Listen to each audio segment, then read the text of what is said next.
Assalamu alaikum, barkanmu da yamma, sannunmu kuma da sake saduwa a cikin sabon karatunmu na yau, wanda insha Allahu kamar yadda sanarwa ta gabata yau in Allah da zamu magana ne akan lesson na 6 wanda shine support and resistance da kuma trend line.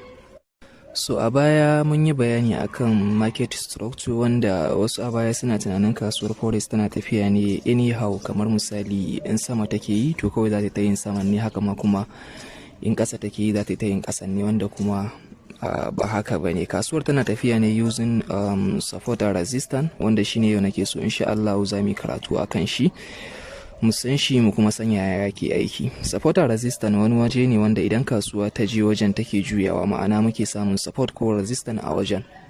To bari mu fara da support kenan. Menene support? Support wani waje ne da yake da ƙarfi sosai a kasuwa, wanda idan kasuwa ta taho daga sama ta yi ƙasa, in ta zo wajen shi take juyawa, daga yin ƙasan ta kuma tana yin sama. Wannan wajen shi ake kira da support, kamar yadda yake a wannan hoton kenan. In kun lura market din ta tafi haka tana yin sama sai ta dawo ta yi testing na wannan wajen, kun gan shi anan ya zama support, anan ya zama support, tana yin testing daga nan ta fara ɗagawa, tana ɗagawa ta je nan gurin shi muke kira da resistance. So duk inda dai kasuwa tana tafiya yin sama, kamar yadda muka yi bayani a market structure, mun dan taɓa bayani kaɗan akan shi, muka ce kasuwa ta taho tana yin ƙasa, to duk inda ta zo ta samu daga ƙasan nan ta juya ta koma yin sama, to wannan gurin shi muke kira da support in a ƙasa ne. In kuma a sama ne kasuwar tana yin sama haka, tana yin sama sai ta zo nan gurin ta yi testing, daga nan ta kasa fasa nan gurin ta yi ƙasa, nan wajen shi muke kira da resistance. So kun gani daga resistance din nan ta ci gaba da yin ƙasa, ta dawo ta yi testing na support ɗinmu, anan ya zama support, anan ya zama support, ta ƙara koma support, daga nan ta ƙara ɗagawa. So duk inda dai support yake, in dai ya dawo market ta dawo gurin tana respecting nashi ta juya. In daga sama ta taho tana yin ƙasa, to in ta zo gurin nan tana yin testing nashi, daga nan za ta juya ta ci gaba da yin saman nan nata kenan. So shi kuma menene resistance? Resistance duk bayanin ɗaya ne dai da support. Shi resistance a sama yake, shi ma kamar idan kasuwa ta taho daga ƙasa ta zo kan shi za su yi respecting ɗinsa, ta yi kwana ta koma yin ƙasa, kamar yadda ne bane bayani a nan kenan. Kasuwan ta taso daga support ta tafi ta je kan resistance, daga nan ta yi ƙasa ta zo support, ta ƙara komawa ta je kan resistance ɗinmu na baya, nan ma ta yi respecting nashi, daga nan ta ƙara juyawa, tana ƙara komawa ta ƙara respecting, ta ƙara juyawa. So wannan gurin shi muke kira da resistance, nan gurin kuma shi muke kira da support. Sannan wannan misalin kamar a ranging market kenan da muka yi bayanin ta a darasin mu na baya, kasuwar za ta yi ta yin ranging ne tsakanin support a resistance, wanda at least muna tunanin za ta yi testing kamar su 3 ko sama da haka kafin ta yi breaking, ta yi sama ko ƙasa. Sai mun je karatu na gaba insha Allah za mu yi magana akan yanda kasuwan take yin breaking. Sannan support a resistance sun rabu gida biyu, akwai major akwai kuma minor. Shi major support shine wanda zaka same shi a babban time frame, kamar misalin H4 ko daily ko weekly ko monthly. Wannan support a resistance ɗinsu suna da ƙarfi sosai, wanda in dai market ta je gurin su to definitely tana juyawa. Sai kuma minor support ko kuma minor resistance. Shi wannan shine wanda idan market tana tafiya take yin su, wanda idan kasuwa ta ƙara dawowa daidai gurin za ta yi testing nashi ta juya, ko kuma ta ɗanyi retracement kaɗan, daga nan ta fashe shi ta ci gaba da tafiya. Misali kasuwa tana tafiya haka, kun ga an yi creating resistance, sai ta dawo ta yi retracement, kaga an ta dawo nan gurin tunda muna da resistance, muna sa ran za a samu reverse kenan, daga uptrend za a koma down, amma saboda minor resistance ne sai ta dan yi retracement kadan haka, daga nan kawai da ta ƙara dawa sai ta fashe shi ta ci gaba da tafiyanta. Wannan shi ake kira da minor support ko kuma minor resistance. Kuma ana yin buy ne yayin da kasuwa ta sauko zuwa support, to anan za ka yi buy, kasa TP ɗinka a previous resistance ko support da kake da shi. Sannan kuma ana yin sell ne yayin da market ta je kan resistance, anan za ka yi sell sai ka saka TP ɗinka a daidai kan previous support ko resistance da kake da shi. Sannan a lokacin da za ka yi buy a support, to za ka saka SL ɗinka a ƙasan support point ɗin ne. TP ɗinka kuma za ka saka shi a previous support ko kuma resistance da kake da shi. Haka ne yake faruwa a lokacin da aka yi sell, ma'ana kasuwa tana resistance kenan, to in kai sell SL ɗinka za ka saka shi a saman resistance ne, sannan TP ɗinka za ka saka shi a previous support ko kuma resistance da kake da shi. Wannan a ranging market kenan. Misali kasuwa ta taho haka, ta yi creating resistance ana, sai ta dawo ta yi testing na previous support da kake da shi, to a daidai nan gurin za ka yi buy. SL ɗinka za ka saka shi a ƙasan support point ɗinka, ma'ana nan gurin kake da support, so SL ɗinka zai kasance a nan. TP ɗinka ina ne previous support ko kuma resistance da kake da shi, ma'ana inda kasuwa ta je ta yi kwana shine nan gurin kana da resistance a nan, so in ka shiga a nan TP ɗinka za ka sa shi a daidai nan gurin ne, sai ka jira market ɗin har sai ta tafi ta je kan resistance kafin nan kai sell. Haka ma in ta je kan resistance ɗin nan, so a nan za ka yi sell ne. SL ɗinka za ka saka shi a daidai saman shi ne. TP ɗinka kuma ina ne kake da previous support ko resistance, shine nan, kaga nan kana da resistance, so za ka saka TP ɗinka a daidai nan, ma'ana kasuwan ta sako tana zuwa daidai nan gurin ta ɗauke maka ribarka a matsayinka na wanda kake da iya ilimin basic. Ina fata an fahimta. Ke to ga wata kasuwan ma ita ma wannan kunkula ranging ake yi. Misali nan gurin nan muna da strong resistance, ma'ana major resistance kenan, wanda yake a babban time frame daily ko kuma H4 ko weekly ko monthly, wannan resistance din muke da shi. Anan ma kuma muna da support. So market din ta taho haka, ta taho kamar ta taho wannan support din, daga nan kuma sai ta juya, kaga a daidai nan gurin muna da support, sai ta je nan gurin ta yi testing na resistance din mu, to a nan gurin za ka yi sell. SL ɗinka a saman resistance ɗinka kenan, za ka yi sell a nan. Ina za ka ɗauka ribanka shine previous support ko resistance da kake da shi, shine daidai nan gurin. Market ɗin ta sauko tana zuwa daidai nan gurin ta ɗauke maka ribanka. Daga nan me za ka yi, sai ka jira kasuwan sai ta sauko har ta je kan support ɗin da kake da shi na ƙasa, shine wannan kenan. So za ka jira market ɗin ta zo nan, sai ka yi buy a nan gurin, sai ka sa SL ɗinka a ƙasa. Daga nan kai buy, ina ne previous support ko resistance ɗinka, shine nan gurin.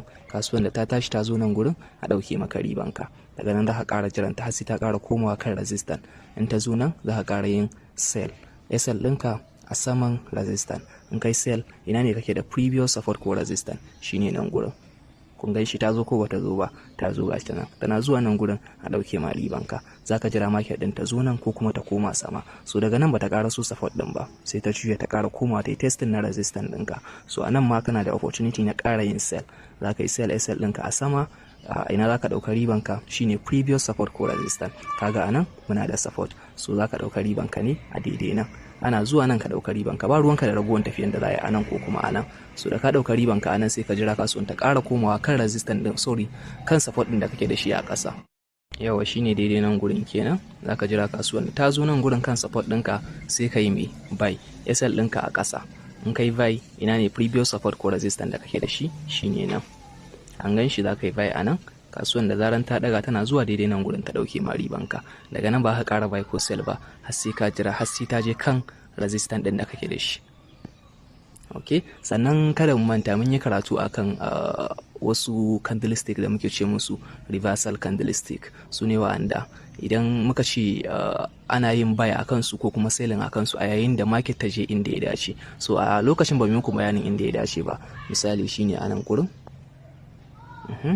Kasan nan kana da resistance, sai ya ga market ta taho haka, ta taho tana zuwa nan gurin, sai ya ga me an fitar da wannan candlestick din, gashi nan wani dan karami a nan ga babba a bayansa, kaga me an samu engulfing. In kuma ka hada da wannan ga babba a nan ga karami a tsakiya ga babba a nan, an samu me evening star, kasuwa faduwa za ta yi. In kuma da iya wannan kai amfani da wannan na bayan shi, kaga an samu karami a nan, an samu babba a nan, an samu me engulfing. Karatun ka ya dawo a nan gurin, sai kai sell. Okay, da kai sell sai aka taso aka zo kan support.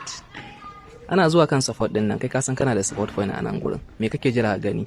Reversal candlestick shine a cikin irin wa'annan candlestick da muka ba ku, su engulfing, harami, morning star, evening star, tweezers da sauransu. So anan da suka zo me suka yi shine tweezers yan biyu kenan. Kun gan su?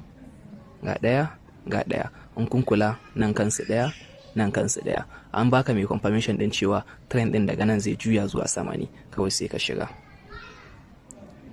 Okay, a ganin ka shiga aka zo kan wannan resistance din, me suka yi a nan gurin?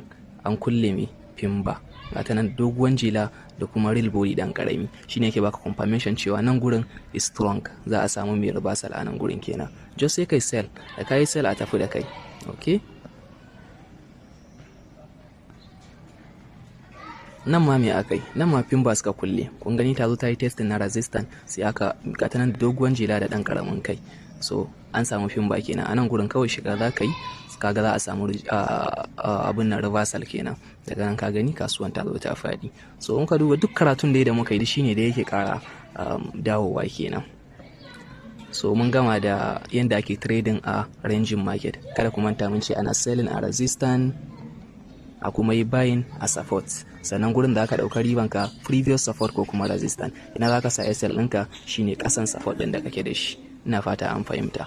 Bari mu je na gaba shine yadda ake trading a uptrend ko kuma downtrend.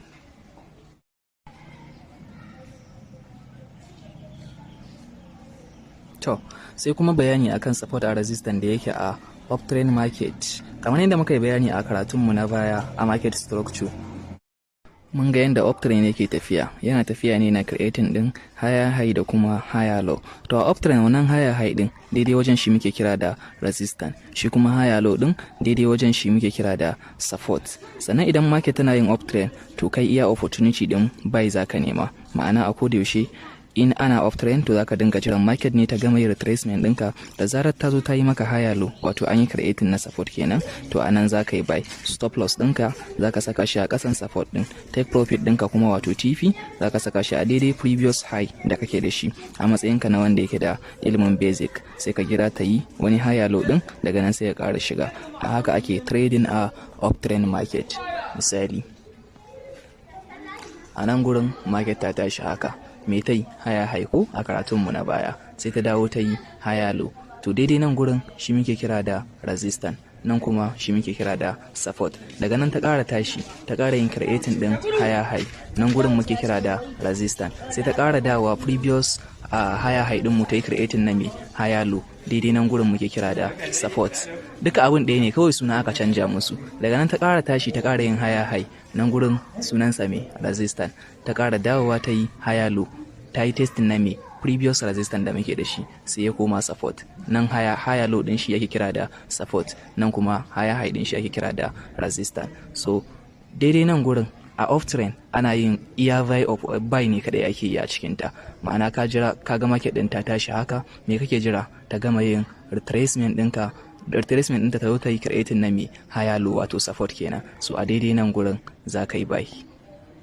An gane? A daidai nan za ka yi buy. SL ɗinka a ina a ƙasan support ɗinka kenan. TP ɗinka fa previous resistance da kake da shi shine nan gurin. Sai ka jira market ɗin da ta ɗaga ta zo daidai nan gurin, sai ka ɗauki ribanka. Za ka jira ta ƙara yin higher high, ta ƙara dawowa ta yi creating na higher low, ma'ana support kenan. A nan za ka ƙara shiga SL ɗinka a ƙasa, za a ƙara ɗagawa da kai daidai nan gurin, sai ka ɗauki mai ribanka. Za ta zo ta ƙara yin creating na mai higher high wato resistance kenan, ta ƙara dawowa ta yi creating na support. A nan za ka ƙara shiga kai buy kenan, SL ɗinka a ƙasa. So haka ake trading ɗin mai uptrend market. Bari mu gani. Kun gani? Market ɗin ta ɗaga haka, ta yi creating resistance, ta dawo ta yi creating support. A nan an shiga SL ɗinka a ƙasa, TP ɗinka a ina a previous resistance. Gashi na an daga TP ɗinka. Ba ruwanka da wannan tafiyan da aka yi, saboda mai kai iya ilimin basic ne da kai, iya ilimin wannan tafiyan kake da shi. So kuma kana so ka yi trade ɗin da zai kasance mai safe trade kenan. Ba ruwanka da wannan hayaniya da sauransu haka. Da wani ilimin ne da kai haka, wani daban akwai yanayin ilimin da za ka gani wannan tafiyan ka baki ɗaya ma sai ka cinye ta duka da kai za a yi. Wannan duk wannan higher low din duk da za su yi duk kana ciki. Kawai kai dai ka shiga tun daga nan gurin ka yi holding TP ɗinka ka sa shi a daidai nan gurin. So ilimin hawa ne, amma ku da yake na farko ne za ku ringa cin kaɗan haka. A yanda ilimin ku ya ƙara faɗi, ka ƙara sanin abubuwa, sai ka iya cin me wannan tafiyan gaba ɗaya. Nan ma za ka iya yin selling a ciki, amma a ka'idan trend ana tafiya ne tare da trend. Ma'ana up trend ake yi ana yin iya buy ne, haka ma in downtrend ake yi ana yin iya sell ne. Ina fatan an gani. Bari mu je gaba mu gani. So nan ma ga wata kalan tafiyan na me uptrend. An zo an tashi an yi creating na me higher high, an dawo higher low, ka yi buy a nan TP ɗinka a daidai nan gurin. An tafi an ƙara creating na higher low, ka ƙara yin buy a nan gurin, SL ɗinka a ƙasan support.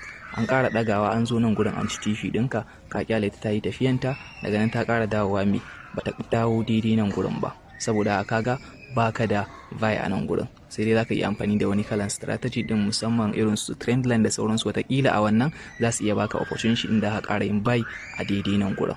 So amma a wannan strategy din na higher high da higher low buy na support, wannan dai wanda muka nuna muku, so a nan gurin bata baka wani abun nan da zaka ƙara shiga kenan ba. Mu je ƙasa, mun gani ta tashi ta yi creating na resistance, ta da support, ka shiga SL ɗinka a ƙasa ba da ka ba, an tafi ta ɗauke ma riban ka anan, ka jira ta yi creating na higher high, ta dawo ta yi creating na support higher low kenan, ka shiga ka yi buy SL ɗinka a ƙasa, an ƙara ɗagawa da kai an ci TP ɗinka. So daga nan zaka zira wa market ɗin ido har sai ta dawo ta ƙara yin testing na wannan previous resistance ɗin da kake da shi ya koma support, daga nan sai ka ƙara shiga, sai a tafi da kai ka sa TP ɗinka a nan. So amma tunda bata dawo ba, kaga baka da entry a wannan kasuwan kenan. So ina fatan an fahimci yadda ake trading a uptrend market. In dai ana tafiya uptrend, ma'ana kasuwa tana yin sama, to kai buy opportunity kadai zaka ranga nema. Buy din nan kuma zaka yi shi ne akan me support, TP ɗinka a previous resistance da kake da shi, anan zaka ɗauka ribanka. Ina fatan an gani. Ga wani misalin ma anan, market ta daga ta yi higher high, ta dawo higher low, mai ta testing previous resistance, anan ya koma mai support, za ka yi buy a daidai nan gurin SL ɗinka a ƙasa, an zo daidai nan gurin ka ɗauka ribanka. Ta yi creating na mai higher high, ta dawo ta yi mai higher low, ka samu wani support ɗin, ka shiga nan gurin ka sa SL ɗinka a ƙasa. So maybe ta da ka SL ɗinka kenan, tun da ka yi makin ɗin daidai nan gurin ne a matsayin da zaka shiga, sai ka sa SL ɗinka a ƙasa, sai aka yi wani dogon candle ya zo ya zuke jelan shi ya koma ciki. So maybe a nan gurin an daka SL ɗinka, me za ka yi? Za ka jira kullewa candle ɗin kenan, da ya kulle sai ya kulle maka a matsayin mai pimba, reversal candlestick kenan. So a nan gurin za ka iya ƙara shiga TP ɗinka a sama, an gane? So ka shiga, an ɗauka TP ɗinka a nan, aka zo a ƙara creating na wani higher high ɗin kenan, ma'ana resistance, ta ƙara dawowa ta yi creating na support, a nan ma ka ƙara shiga TP ɗinka a previous resistance da kake da shi. Za ku ga tafiyar yar kaɗan, wannan babban time frame ne. Nan gurin da ka shiga daga daidai nan gurin zuwa nan, kai entry da 0.01, akalla zai baka 50 ɗin nan wajen $5 kenan.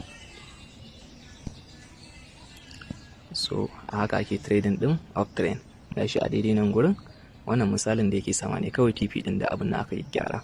Gashi nan an yi resistance, ta dawo ta zama an yi making din new support, ka shiga SL ɗinka a ƙasa, an tashi da kai daidai nan gurin ka ci TP ɗinka. To duk dai a haka dai ake trading a me uptrend. Sai kuma bayani akan downtrend market. So ba sai mun tsawaita bayani ba, shi ma kamar yadda uptrend yake, shi ma haka yake. Bambancin shine a downtrend lower high dinmu shine a matsayin mai resistance, yayin da kuma lower low dinmu shine a matsayin support. Sannan a koda yaushe support yana kasancewa ne a ƙasa kamar yadda muka faɗa a baya, yayin da shi kuma resistance yake kasancewa a sama. Walau a uptrend market ko downtrend market ko kuma a ranging market, duka abin ɗaya ne. Resistance shine a sama, support kuma shine a ƙasa. Haka kuma kasuwa idan ana yin downtrend, to sell opportunity kadai ake nema, yayin da kasuwa ta je lower high, sai ka yi sell, in ta yi ƙasa ta zo previous lower low, sai ka ɗauki ribarka a matsayinka na wanda yake da me ilimin basic. Sai ka jira ta ƙara yin creating na wani resistance ɗin, wato lower high kenan, sai ka ƙara yin sell a wajen. Haka ake trading a downtrend. Misali nan muna da me support, kasuwa ta sakko ta zo nan ta yi creating na me lower low kenan, ta tashi ta yi creating na lower high. So lower high dinmu shine resistance, a nan gurin za ka yi sell. Ina za ka ɗauka ribanka shine daidai nan gurin previous resistance ko support da kake da shi. Daga nan kasuwan ta sakko ta yi creating na me lower low, wato support kenan, ta ƙara ɗagawa ta yi creating na lower high, a nan gurin za ka yi sell.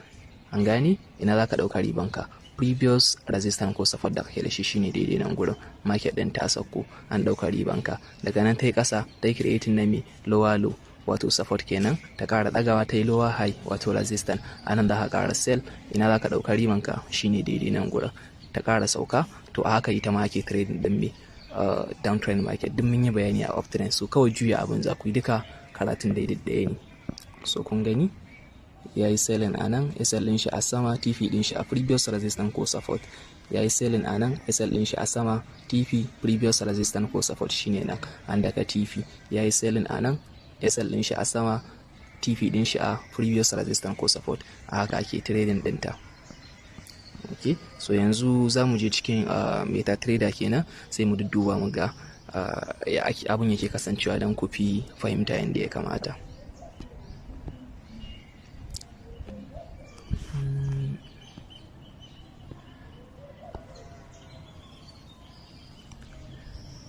Za mu fara da ranging market.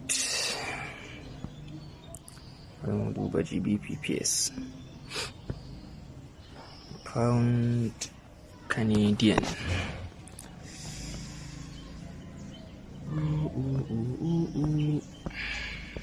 Bari mu dau misalin daidai nan gurin. Wannan kasuwar me take yi? Amsar shine me? Ranging ko? Za mu ga muna da resistance a nan, muna da support a ƙasa. Kamar yadda muka ce ana buy a support, ayi kuma me selling a resistance. Subhanallah, wannan yan YouTube din. So kai,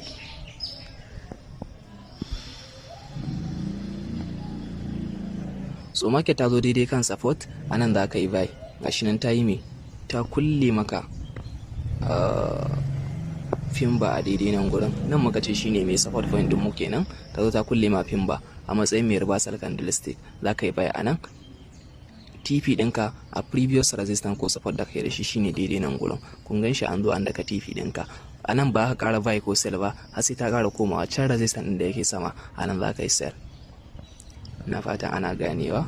An zo ga resistance ɗinka nan, ga support ɗinka nan. An zo kan resistance. Gashi nan. Ana zuwa nan gurin, nan ma dai a kulle maka me a harami kenan ko? Ga dogon candle ga karami a gaba, an samu mai harami reversal candlestick. In ka kara da candle din da yake gabansa, an samu mai evening star. Duka reversal ne, in ya faru yana juya kasuwa. Shi samu kaci duka ana bin su ne a yayin da aka samu sun fito a daidai inda ya dace. Misali sai ka zo nan gurin, nan me ce Fimba ce a nan gurin, nan me Fimba ce, amma duka ba za ka yi aiki da su ba saboda me ba su fara inda ya dace ba. So sai suka fara akan resistance ɗinka. A nan gurin za ka yi sell, ya baka confirmation na cewa kasuwan za ta faɗi. Ka zo ka yi sell a nan, SL ɗinka TP da SL ɗinka a sama, TP ɗinka a me previous resistance ko support. Gashi nan an zo an daka, ba ka ƙara buy ko sell ba har sai kasuwan ta dawo kan me support. Ana ganewa? Ta dawo ta kulle ma Fimba a daidai nan gurin, za ka shiga SL ɗinka a ƙasa, TP ɗinka a ina previous support ko resistance shine a daidai nan gurin. Ka gani market ɗin ta ɗaga, tana zuwa da ta ci TP ɗinka kuma sai ta koma. So ba za ka ƙara buy ko sell ba sai ta ƙara dawowa kan support ɗinka. Ta dawo a nan gurin, ta kulle ma Fimba a nan, ka yi buy. TP ɗinka a ina daidai nan, an ci SL a ƙasa. So a haka ake trading. Ta koma resistance, ta kulle Fimba, nan ma SL ɗinka a sama, TP ɗinka a daidai ina nan. So ita ma haka ake trading na ranging market. Bari mu duba ko za mu ƙara samun wani example ɗin.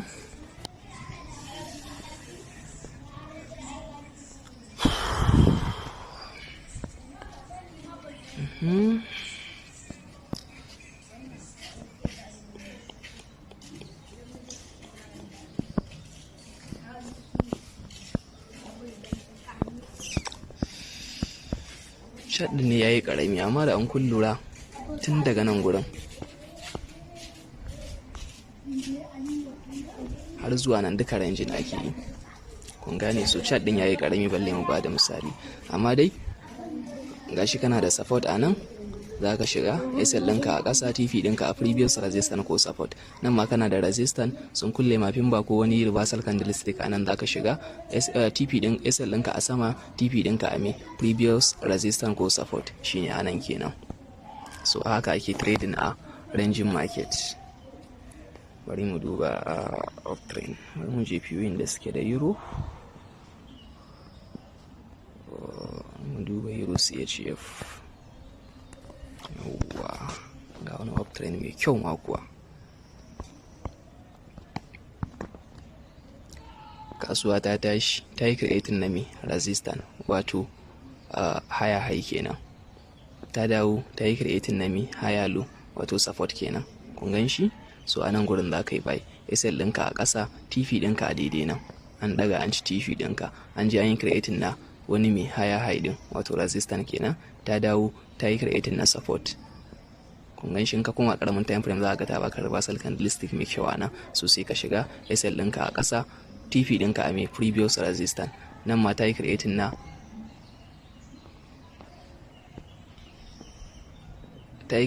me a shi nan higher high ta dawo higher low.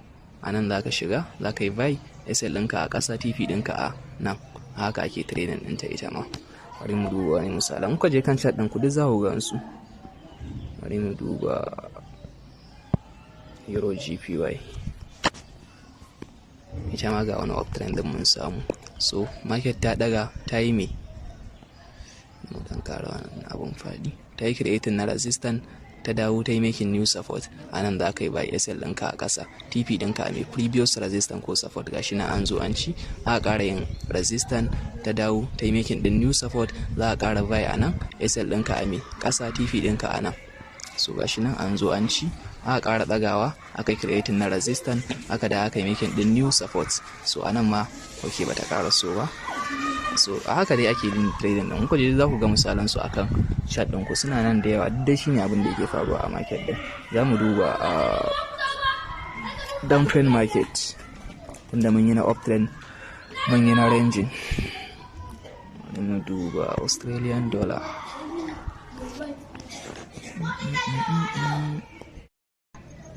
Yawa an kun lura a nan ma an yi me, an yi uptrend gashi nan. Bari mu ga ko za mu iya rarrabe shi. So market din ta zo ta daga, ta yi resistance, ta dawo ta yi making din lower low, ma'ana support kenan. Anan za ka yi buy SL ɗinka a ƙasa, TP ɗinka previous resistance ko support. A shi na an daga TP ɗinka za ka ƙara jira ta creating na me new higher high kenan. Shine a nan gurin an yi higher high, an dawo higher low, ka shiga TP ɗinka a daidai nan an dake shi. So za ku ga ina ba ku ɗan ƙaramin TP, shine daidai da yanayin ilimin da kake da shi na basic. Amma karatun mutum ya yi nisa, duka wannan move ɗin ma zai kasance duka kana cin shi. In kai vai a nan ba ka ɗauke riban ka ba har sai da aka zo daidai nan gurin kafin nan ka ɗauka. So abun ana tafiya ne step by step. Amma kai da kake da ilimin basic, a daidai irin guraren da ya kamata ka ringa ɗaukar riban ka kenan. Bari ma ko za mu samu example na me abun nan kenan, selling na downtrend. Alaikum salam. Gashi nan market ta sauko, ta yi creating na lower low, ta tashi ta yi creating na lower high. Nan gurin shine support, nan shine me resistance. Za ka yi selling a nan, TP ɗinka a daidai nan gurin. An ƙara sauka, an yi creating na me lower low, an ƙara tashi, an yi creating na me lower high. Za ka yi selling a nan, SL ɗinka a sama, TP ɗinka a daidai previous resistance ko support da kake da shi. Kasuwan ta ƙara faɗuwa, ta yi creating lower low, ta ƙara ɗagawa, ta yi creating na me lower high. Za ka yi selling a nan, TP ɗinka a me previous support ko resistance da kake da shi. Shine a nan, sorry, previous support ɗinka shine a daidai nan gurin kenan, SL ɗinka a sama. So haka ake trading a ita ma me downtrend. A gurguje bari mu tafi bayani akan trend line. Yanzu kuma za mu je bangare na biyu, shine bayani akan wani strategy mai karfin gaske da muke kiran shi da suna trend line, wanda shi kadai ya dauka kusan kaso 40 na abin da yake juya market kamar yadda wasu suke faɗa. Sannan kamar yadda support and resistance suke aiki haka shi ma trend line, ma'ana shi ma yana da support and resistance nashi. Bambancin kawai shi support and resistance ana zana musu layukan su ne a straight, shi kuma trend line za ku ga a kwance yake ko mu shi a karkace yake. Haka kuma ana zana trend line ne a biyu daga cikin kalar kasuwannin da muka lissafa a karatunmu na market structure, wato kasuwar da take yin uptrend da kuma wadda take yin downtrend. Ba a zana shi a ranging market ko choppy market. Kafin mu shiga mu faɗi yadda yake aiki, za mu so kowa ya san yadda ake zana shi trend line din. Da farko ana neman swing point guda biyu ne. Abin da muke cewa swing point shine higher low a uptrend ko kuma mu ce mishi support kenan. Shine kamar wanda yake a nan. Kun ga kamar kasuwan na uptrend ce ko? So nan gurin higher low din mu ne, nan higher low din mu ne, nan higher low ne, nan higher low ne. Haka kuma nan support ne, support a uptrend kenan. To irin su ake nema guda biyu in za a zana abin nan kenan, trend line kenan. A downtrend swing point din da zamu nema shine lower high, wato resistance. ma'ana dai a uptrend ana zana trend line ne ta ƙasa, haka kuma a downtrend ana zana shi ne ta sama. Bayan ka samu swing point guda biyu din sai ka ɗora trend line ɗinka a kansu, sannan ana ɗora shi ne ya taɓa wick ko kuma real body na candle. Duk wanda ya taɓa ba matsala ba ne. Almuhim dai ba a son ka cika takure shi kace dole sai ya hau ko ina. Da zarar ka zana shi akan swing point guda biyu sai ka jira ya ƙara dawowa, da ya zo ya ƙara taɓa shi ya kuma fitar maka da ɗaya daga cikin reversal candlestick da muke da su, to sai ka shiga ka sa SL ɗinka a ƙasan shi, TP kuma a previous support ko kuma resistance da kake da shi. Sannan trend line ya kasu kashi-kashi, amma yanzu guda ɗaya za mu yi bayani, ragowar za mu koyar da su a karatukanmu na gaba. Misali, ka zo ka samu kasuwa ta fara tafiya uptrend, so abin da za ka nema kamar yadda muka faɗa shine swing point guda biyu, ma'ana nan swing point ne, nan swing point ne, nan swing point ne, nan shine to guda biyu kawai ake so ka samu. Sai ka zo ka samu market ta iya nan gurin, nan misali nan haka duk bai faru ba, so abin da zaka yi zaka je ka ɗauko trend line ɗinka ne sai ka ɗora shi ya taɓa nan. So in ka ɗora shi a haka misali ya tafi, da zarar market ta ƙara dawowa, tana dawowa ta yi testing nashi ta baka wani reversal candlestick, ma'ana ko pimba ko engulfing ko harami, to a daidai nan gurin zaka shiga. Ina fata an fahimta. Kuma dai abun kusan tafiya ɗaya yake da support a resistance. Kaga misali muka shi nan muna da resistance, market ta tafi uptrend ta je ta yi creating na higher high, ta dawo higher low, kaga nan gurin ya koma support kenan. So anan zaka shiga. Haka shi ma a trend line ya tafi ya dawo ya ƙara testing nashi, kaga an samu ɗaya daga cikin ka'idojin shi, ma'ana swing biyu kenan, sai ya tashi sai ya ƙara dawowa, ka samu hujja biyu kenan. Nan kana da support gashi kuma ta yi testing na trend line, so kawai sai ka shiga ka sa SL ɗinka a ƙasan trend line ɗin, sai ka jira an ƙara tafiya, an yi creating na higher high, an ƙara dawowa an yi creating na higher low, ma'ana support kenan. So amma an kun lura anan gurin ai bai taɓa shi trend line ɗin mu ba, amma dai ya kusa taɓa shi, so kuma gurin support point ne, kaga ka samu confluence guda biyu kenan da za ka shiga, ko da bai ƙara su ya taɓa nan gurin ba, sai ka shiga SL ɗinka a ƙasan mai trend line ɗin. Na fata an gane. A ƙara tafiya da kai a ƙara dawowa, nan ya zo ya taɓa sai ya fitar maka da mai misali, inda mun dan ƙara fatsar da shi za ka ya taɓa sai ya fitar maka da pimba ga ta nan gurin, kaga ya baka confirmation ɗin cewa trend ɗin zai ɗaga, sai ka zo ka shiga SL ɗinka a ƙasa, TP ɗinka previous resistance da kake da shi. So haka ake trading da wannan trend line ɗin kenan. Kun gani an samu swing point ɗaya biyu, kana jiran na uku, da aka zo aka yi na uku ka shiga ka sa TP ɗinka a nan an daka, ya ƙara dawa ya test na trend line, ka shiga SL ɗinka a ƙasan trend line ɗin, TP ɗinka a previous resistance, an tafi aka ƙara dawowa nan gurin gashi nan aka yi testing na trend line, SL ɗinka a sam a ƙasa, TP ɗinka a previous resistance, gashi nan an je an daka TP ɗinka, sorry ba a daka ba, market ɗin ta ƙara dawowa ta ƙara yin testing na trend line, nan ma za a ƙara position ne, SL ɗinka a ƙasa aka ƙara tafiya, an je an daka da wannan TP ɗin da wannan da kaga a riga an yi hitin nasu. To haka ake yin trading da shi wannan trend line ɗin.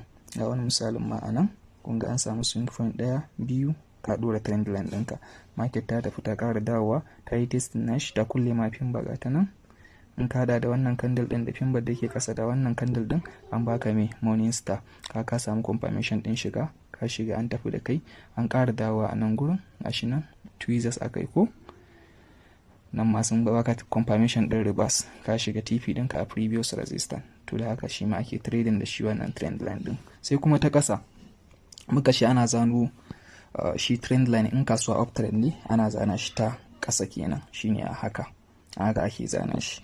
In ta tashi ta dawo ka shiga, ta ƙara tashi ta ƙara dawowa ka ƙara yin buy, ta ƙara tashi ta ƙara dawowa ka ƙara buy, ta ƙara tashi ta ƙara dawowa ka ƙara yin buy. Na fata an gane. So shi kuma ta ƙasa kamar yadda muka yi bayani a sama, shi kuma ana yin downtrend ta sama ake zano trend line din, ka gani ta sama ake zano shi. Ka samu swing point ɗaya ga na biyu nan, ka ɗora trend line ɗinka kana jira a samu na uku. So kaga yanzu ma an zo kan na ukun kenan. So nan gurin za ka jira an kulle ma pimba ko wani reversal candlestick ko engulfing ko harami, sai ka shiga daga nan sai a faɗo da kai. Ina za ka ɗauka ribanka previous resistance ko support da kake da shi shine a daidai nan gurin, anan za ka ɗau ribanka. So wannan shine ka kasuwan na ai downtrend ne, za ka zano trend line ɗinka ne ta sama, ita kuma uptrend misali haka kamar yadda duk mun yi bayani dai a baya haka haka haka. Kaga wannan kasuwar uptrend ce, trend line ɗinka ta kasa zaka zano shi. Amma ana yin downtrend kuma fa haka haka haka haka, shine misalin downtrend market ko, to ta sama zaka zano shi. Ana yin testing din nan kai sell sell sell, buy buy buy buy, a haka ake trading da shi wannan trend line din kenan. Nan ma ga wani misalin, mun samu swing point 1 2, ka dora trend line ɗinka. Ana yin na uku shiga TP ɗinka daidai ina, previous support da kake da shi shine nan gurin, an daka sai ka jira market ɗin ta ƙara dawowa ta baka. Kaga duk wannan tafiyan trend line ɗin kadai kake amfani da shi, to duk wannan tafiyar ba za a shi da kai ba. Amma misali in kana amfani da wani strategy din daban, kaga zaka iya shiga, misali na support a resistance kake aiki da shi, zaka shi nan gurin kana da support, nan ta dawo ya zama resistance, an yi creating na higher low higher high, a nan gurin zaka shiga. Kaga bata karasa kan trend line ba, amma kana da wannan strategy to zaka yi sell ana TP ɗinka ina a nan gurin. Kasuwa ta dawo ta daka, aka zo a ƙara creating na mi lower high, sorry lower low, aka je aka yi lower high, nan support na resistance.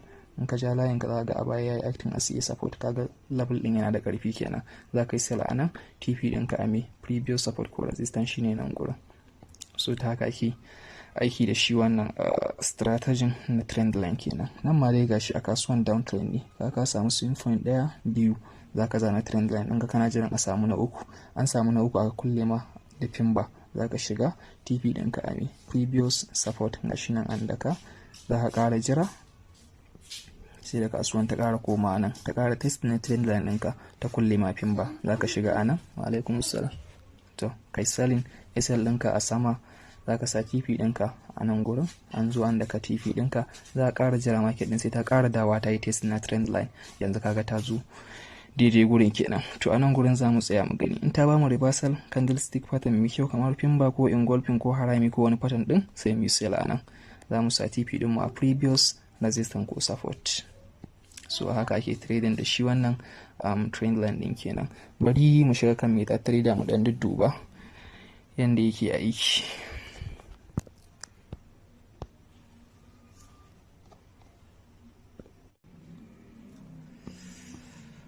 Bari mu duba viewing da suke da misali euro,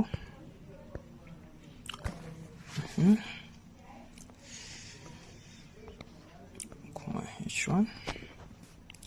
Yawa yanda ake ɗauko shi trend line ɗin, za ka zo ka danna kan screen ɗinka haka, da ka danna wannan abubuwan za su fito, sai muka ce ka danna nan gurin.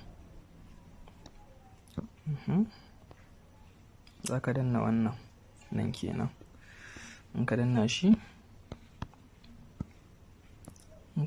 zai fito ma a haka, sai ka danna wannan shine trend line. Na danna shi zai ɗauko ma shi, sai ka zo ka danna kan screen ɗinka ka ja shi zuwa inda kake so, zai fito ma a haka. In kana so ya ringa fitar ma da har abubuwan da zai fara a gaba, sai ka danne kan shi trend line ɗin kenan, zai fito ma da wannan abubuwan kun gan su, sai ka danna kan wannan fensir ɗin. In ka danna shi sai ka danna ga wannan rewrite ɗin nan, sai ka yi tick akan shi sai ka yi done. So trend line ɗin zai miƙe, duk tafiyan da za a yi zai ta abin nan ɗinka ne. So sai ka zo sai ka saita shi zuwa inda kake so. Misali wannan kasuwan mun lura yi uptrend ce ko, so za ka zo kai haka,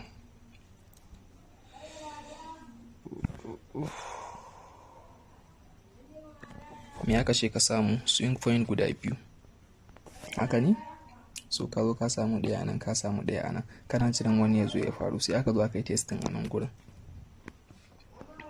sai aka kulle ma kuma me pimba, an baka confirmation din shiga TP ɗinka a daidai nan gurin, za ka yi buy a nan gurin, TP ɗinka a nan, kaga an zo an daka, ta ƙara dawowa ta ƙara kulle ma pimba, za ka ƙara shiga TP ɗinka a daidai nan gurin. So nan ya nuna ma cewa trend ɗin nan yana neman canjawa kenan, ma'ana tunda an kaga uptrend ake yi, amma kuma an ƙi a fashe gurin a je a create na wani higher low ɗin, higher high ɗin kenan. So kaga ya nuna ma cewa bias ba su da ƙarfi sosai a cikin wannan abun nan ɗin. Za mu zo kan yadda ake neman breakout da kuma yadda ake gane market za ta change direction. Amma dai ka zo ka yi buy a nan, ka ɗauka TP ɗinka a daidai nan gurin, aka ƙara zuwa aka kulle ma pimba a nan, ka ƙara buy TP ɗinka a daidai nan, sai ga ba a fashe ba. So wannan yana nuna ma cewa market ɗin tana neman change direction, daga nan ba a ƙara shiga ba. So a haka ake yi. Bari mu duba ko za mu ƙara samun wani example ɗin. mu duba AUD USD. To ita ma ga ta anan gurin ana yin uptrend. Bari mu ga ko trend line din mu zai hau kanta. Ka zo ka danna haka kamar yadda muka ce ga inda ake dauko shi nan, zaka danna kan wannan abu. In ka danna zai fito ma haka, sai ka danna kan wannan plus din. Mata nan aka danna kanta, sai ka danna mi trend line. Ka danna zai fito ma, zai fito sai ka zo ka danna shi a daidai kan inda kake so ka fara irgawa. Ka gan shi ya fito, shi nan sai ka ja shi zuwa inda kake so. Oh my god, sorry. Kana zuwa in ka ja shi ya fito a haka, zaka ja shi zuwa inda kake so, sai kuma ka zo ka sassaita shi. Zaka sa shi misali a haka, haka kenan. An ce mu samu swing point guda 1 zuwa 2. An samu 1 nan, an samu 1 nan. Kana jiran market ta dawo, amma ka dan ƙara matsar da shi zamu ga ya taɓa nan gurin. So ta dawo ma daidai nan gurin, zaka shiga, zaka yi buy sell ɗinka a ƙasa.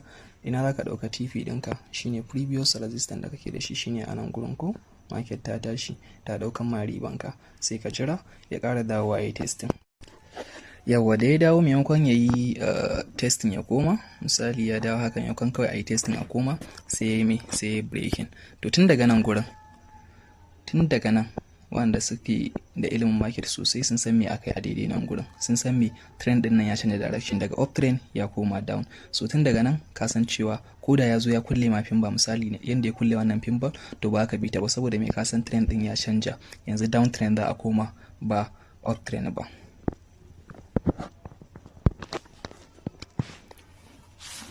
Okay, bari mu je mu duba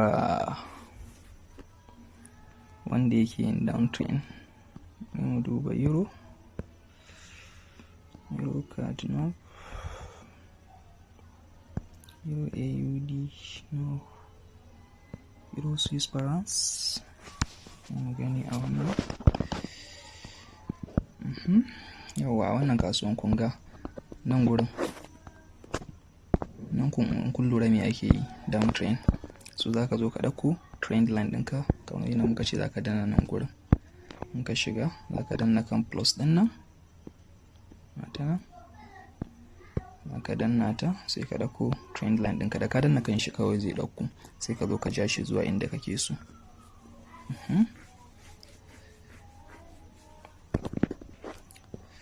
Ka zo ka dora shi, kun ga ya hau. An ce ka samu me swing point guda 2, 1, 2, kana jiran a dawo a na 3.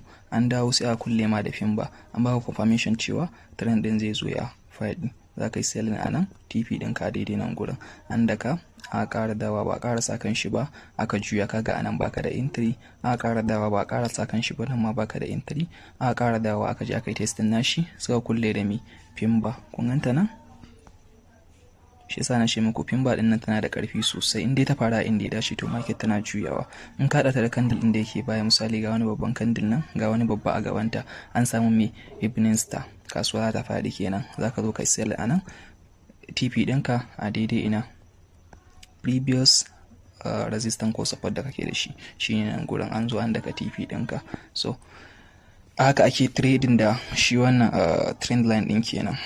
Haka kuma tun daga nan kasuwan bayan ta zo nan, ta zo ta yi haka, nan me kake jira ka gani? Reversal ko? Amma tun daga nan gurin an nuna ma cewa trend din nan fa ya riga ya canja daga downtrend, ana expecting din zai koma uptrend saboda faruwar wani babban pattern a daidai nan gurin. Wanda suka yi karatu sosai sun san me aka yi. So shi yake nuna ma cewa ko da an zo an yi test na trend line din nan, an kulle ma da pin bar, to ba ka shiga ba, saboda me ka san cewa trend din ya juya daga yin uptrend ya koma, ya juya daga yin downtrend ya koma uptrend. Ina fatan an gane. So da haka ne ake trading da shi wannan trend line din. Sai ku je ku gwada, za ku ga yanda yake aiki. Bari mu ƙara duba ko za mu ƙara samun wani example din na downtrend, no?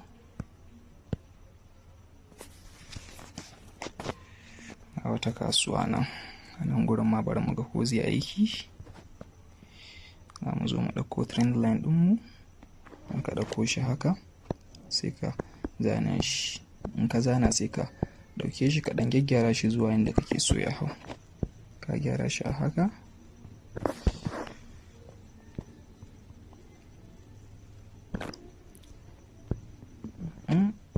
an ce ba a so a takure shi ko, so haka zai hau kuwa.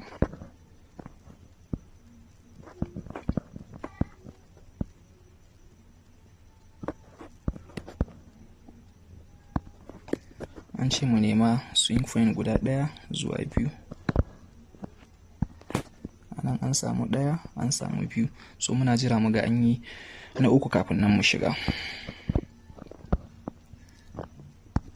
Kun gani kasuwan ta zo nan gurin amma bata ƙarasa kan shi ba, ta juya. But in kana amfani da wani strategy a daidai nan za ka samu entry. Ba sai lallai yayi toshin nan shi ba. Nan ma dan ba mu dan mamatse shi an gyara shi bane sosai, amma da zai baka entry a daidai nan gurin. Nan ma yazo ya baka entry an yi mi engulfing. Kun gan shi ga karamin candle ga babba a bayan shi an samu mi engulfing, kamar yadda muka ce engulfing yana a haka ne. Za ku ga candle din baya karami, candle din gaba babba, shi ke nuna ma cewa market za ta juya a gurin. So anan ma kai selling, ina za ka dauka ribanka shine nan.